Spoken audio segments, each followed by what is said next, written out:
إليكم 19 قولاً مشهوراً لام جان بول سارتر، الفيلسوف الوجودي والكاتب الفرنسي، تعكس أفكاره حول الحرية، الوجود، والمسؤولية. 1. الناس يخافون من الحرية لأنها تجبرهم على تحمل المسؤولية. 2. الإنسان محكوم عليه أن يكون حراً، لأننا مسؤولون عن خياراتنا. 3. الرواية الجيدة هي التي تجعلك تشعر أنك لم تعد بحاجة إلى قراءة أي شيء آخر. 4. لا أهمية لما قدمه الآخرون لك، المهم هو ما تفعله بما قدموه. 5. الكلمات هي أقوى أسلحتنا، لأنها تخلق العالم الذي نعيش فيه. 6. الخوف من الموت هو خوف من إن نكون قد عشنا بلا معنى.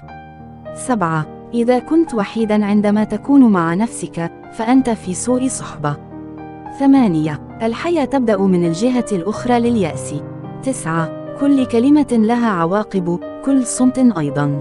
10. أن تكون حراً يعني أن تتحمل المسؤولية حتى عما لا تريد. 11. نحن نعيش في عالم حيث الجميع ينظر إلى بعضهم، لكن لا أحد يرى نفسه. 12. الشخص الذي يقرأ يغني داخل نفسه. 13. لا نحب إلا ما لا نملكه كلياً. 14. الكتابة طريقة للهروب، لكنها أيضاً طريقة للقاء الذات. 15. الشر هو أن تتصرف كما لو أن الآخرين لا وجود لهم. 16. نحن نبحث عن المعنى كما لو أنه مخبأ في مكان ما، بينما هو شيء نخلقه. 17. الالتزام هو فعل، وليس كلمات. 18.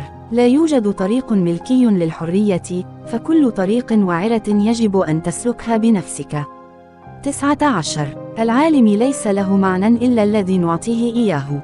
هذه الأقوال تلخص فلسفة سارتر في الحرية، المسؤولية الفردية، وغياب المعنى المسبق عن الحياة. أتمنى أن تكون مفيدة لكم.